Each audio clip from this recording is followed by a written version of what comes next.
Hello again and welcome back. My name's Annie and this is my creative detour.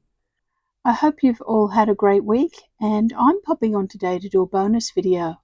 As most of you would know, for 2026 I decided that I was only posting on a Monday and a Thursday and that I would throw in a bonus video on the weekends if something cropped up. Well, something did crop up.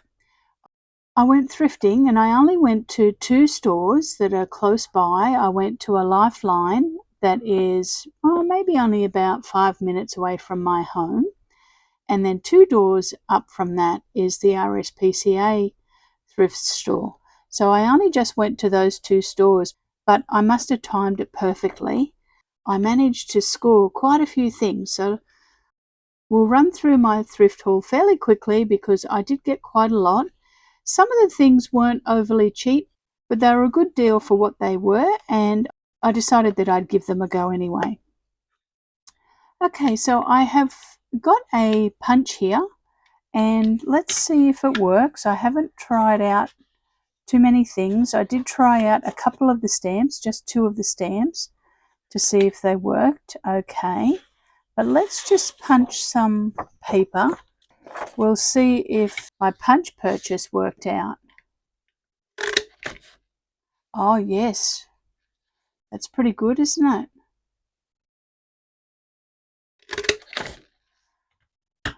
Yes, that will be a good punch. So I got this punch and it's a border punch, and I don't actually have very many border punches.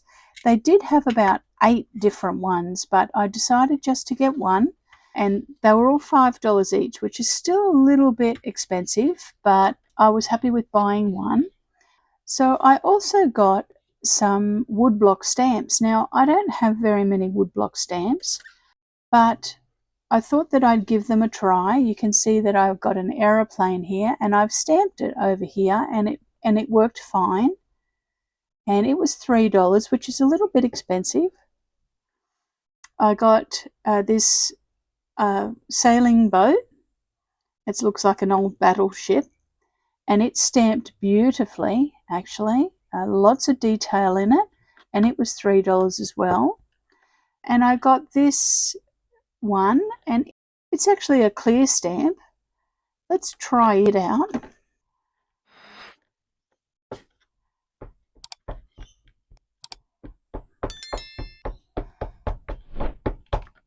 So somebody must have cleaned out their craft room because there was a lot of old retired Stampin' Up! Things there, and a mixture of different things. Oh yes, that's fabulous, isn't it? That was a good deal for $3. I'm loving all the detail on that.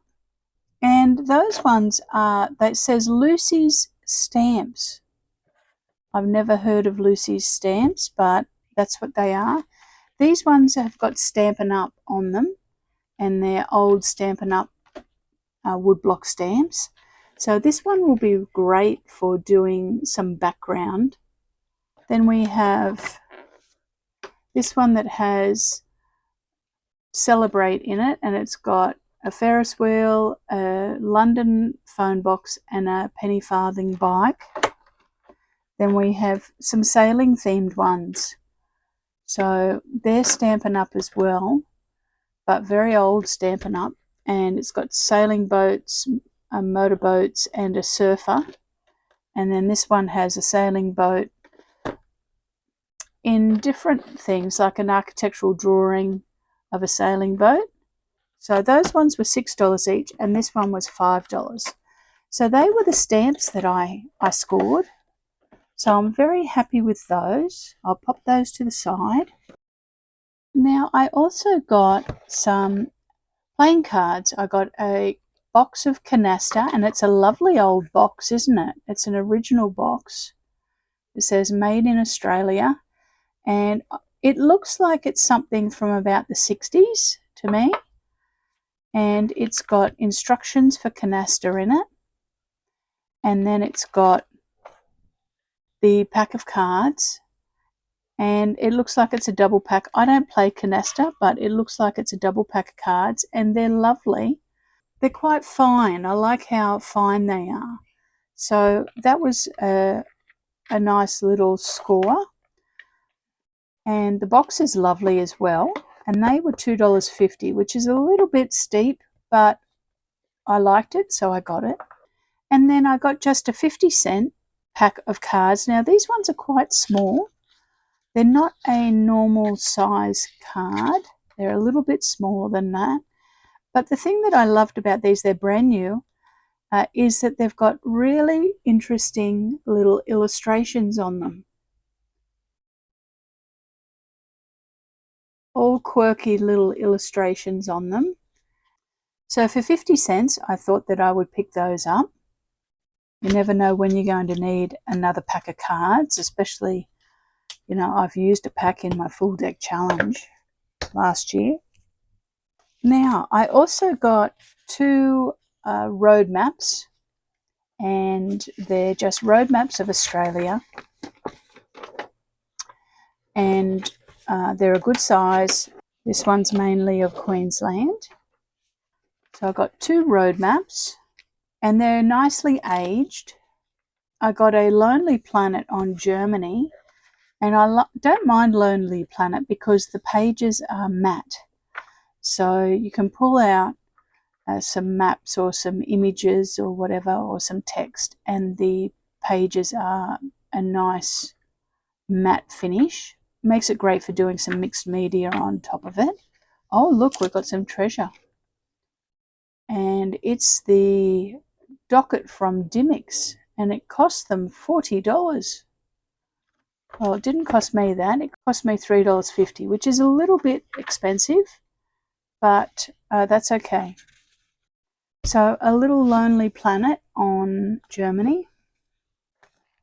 I also got a dress pattern, and it was $1.50, but I wanted it because it was quite big images of the ladies, and it was not colour, it was just a monochromatic in a blue, like an indigo blue, and it also has the tissue paper, and it's got multiple colours on it, blues and reds on it. So I wanted that, so I got that. Then the things that I got that I'm thrilled about, and I've been wanting to find for many years and have never managed to find them, is some piano roll. So for a pianola, or a piano that plays by itself, and I got 3 rolls of different ones, and you can see that it's all punched so that it plays the song. So I managed to get 3 of them, which is just fantastic. I'm not sure what I'm going to do with it yet. If anybody's got some great ideas of what I should do with piano roll paper, please let me know in the comments. So there are 3 different ones, and this is the black and white minstrel show, this one, and it looks like it's the youngest one. I can't see a date on it. Then we have the gondoliers, and it's in a lovely box actually. And look at how beautiful it is. It's got, this one here's got plastic ends on it, but these ones have got like metal and almost like Bakelite on it. And then look at the beautiful printing on this. Absolutely beautiful. And then it opens up with all of the dots and dashes. So they were a big score, weren't they? So that's the gondoliers. And then the last one, this one the ends are broken on. This one looks like it's had a bit of a hard life actually. And this one is called Poet and Peasant. So they were my favourite purchase of the day for $3 each from Lifeline. So I'll pop those to the side.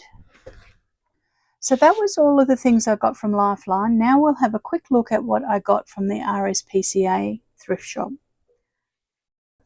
So you can see that I mainly got books from them.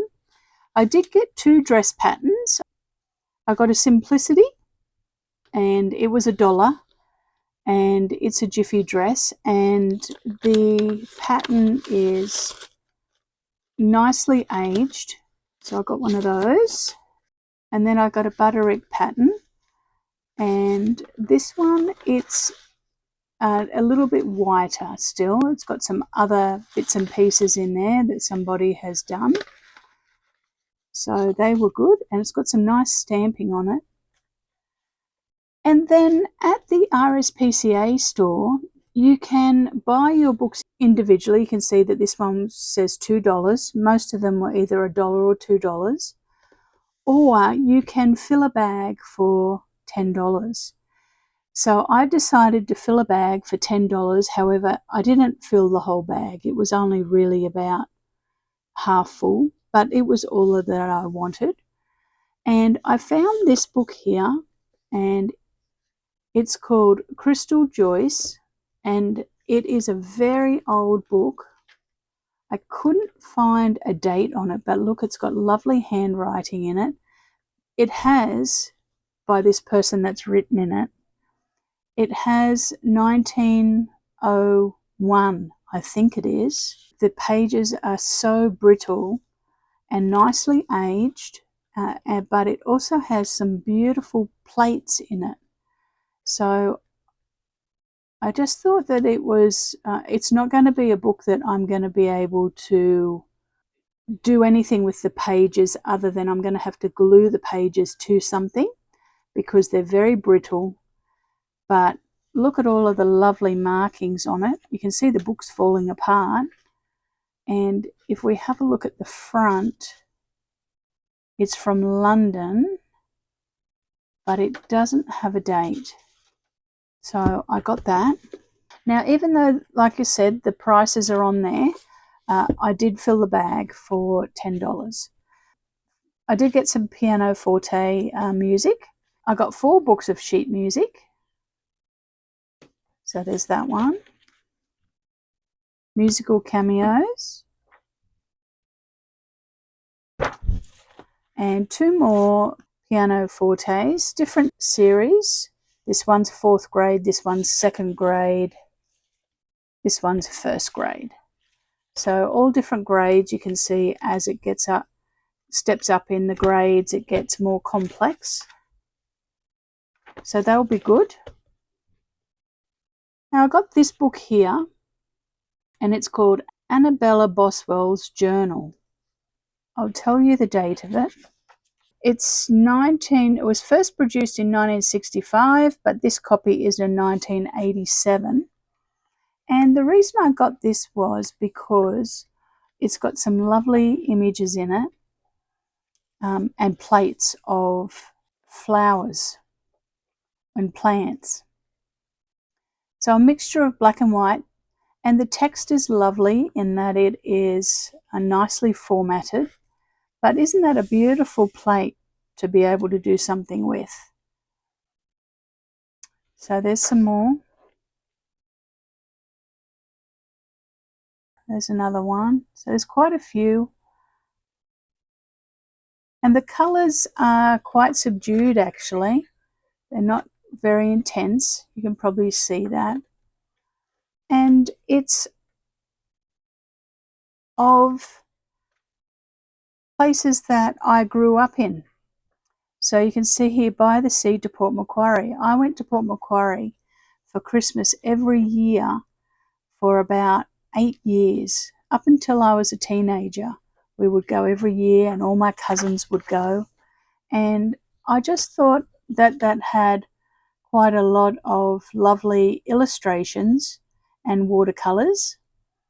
And it's of Australian natives and of Australian locations.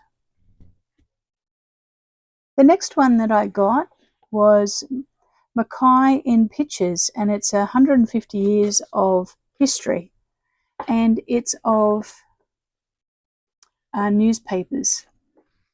That's all put together, and they will come in very handy. Oh, it's got a little note in it. looking at Mackay's history over the last 150 years. Now, Mackay is quite a long way north from Brisbane. It's printed on newspaper paper, and it's got some lovely old historical images, and I just thought that would come in handy for doing something. And as I was about to pay, the manager of the store had seen what I was picking up, and he came over to me with a few different books, and he said, "Oh, you might like this book and this book and this book." And so he brought a few over, and most of them I handed back to him, but I did keep this one. And this one is by Humbert Weiser, and he's an Austrian artist, and I just loved the colours in this. I think he's an Austrian artist. Yes, it says that he has earned personal recognition and international respect for Austrian art. I had heard the name, but I don't know anything about him, so I actually think that I will read this, have a bit of a deep dive into it before I do anything with it. But the artwork is absolutely stunning, and the colours are lovely.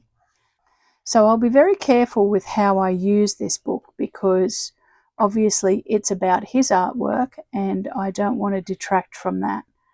So I'm not sure what I'll do with that, but it didn't cost me anything extra, because I already had the other things in my bag that was costing me $10, and then I said, "Oh yes, I'll have that one," and so he put it into my bag and it still wasn't full, so I got it for free, really.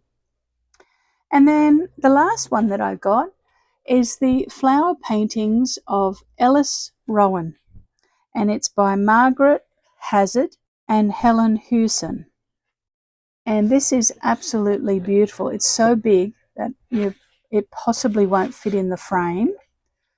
Now, this is published in 1987, comes from a collection from the National Library of Australia, and it's just absolutely beautiful. Now, it says that Ellis Rowan's work was from 1848 to 1922, and it was published in 1982, and my copy is from 1987. The book is sewn together, but the thing that's beautiful about this is the plates. So it's got some lovely aged paper with portraits and some story about the life of Ellis Rowan, but then it goes into all of the artwork. So, and look at the beautiful plates, and they're huge. I'll measure that for you, tell you how big they are. So they are 23 centimetres wide, which is just over 9 inches, by 32.5 centimetres tall, which is 13 inches. So they're absolutely stunning. This one's of lilac hibiscus. The flame tree. Oh, we have flame trees around here near us. The woolly tea tree. So it's got some beautiful Australian natives in here. The Queensland silver wattle. Look at that. That is just lovely, isn't it? Some of these will look beautiful as covers on journals. This one is the Tasmanian fruits, and it looks like it's got some pepper berries in it from Tasmania. So you can see I won't flick through them all, but it's got some beautiful plates that I'm going to be able to use. There's kangaroo paw. So there we go. That's a lovely one too. That's of a gum, spotted gum. So that was my haul for today. Didn't I do well? I wasn't overly pleased with how much the things that I got from Lifeline was. Lifeline was a little bit overpriced, I thought, but the RSPCA Their prices were very reasonable, and some extra deals to be had if you were buying multiple products. So there we go. That's my little haul video for today's thrifting fun. I had a nice few hours. I knocked off work and then I went and called into some thrift shops on my way to having my eye tests. So that was great. I picked up a few treasures. I hope you really enjoyed the video. I hope you liked some of the things that I got. If there's anything here that you think, oh, Annie, can you please use whatever in a video, just pop it in the comments below and I'll weave it into my plans of what I've got coming up. So thanks so much for watching today. I really appreciate you taking the time to watch my videos, and if you liked the thrift haul and liked the bonus video on the weekend, give me a thumbs up. That would be wonderful. And subscribe to the channel, and I'll see you all very soon with another project. Have a great weekend, everybody. Bye for now.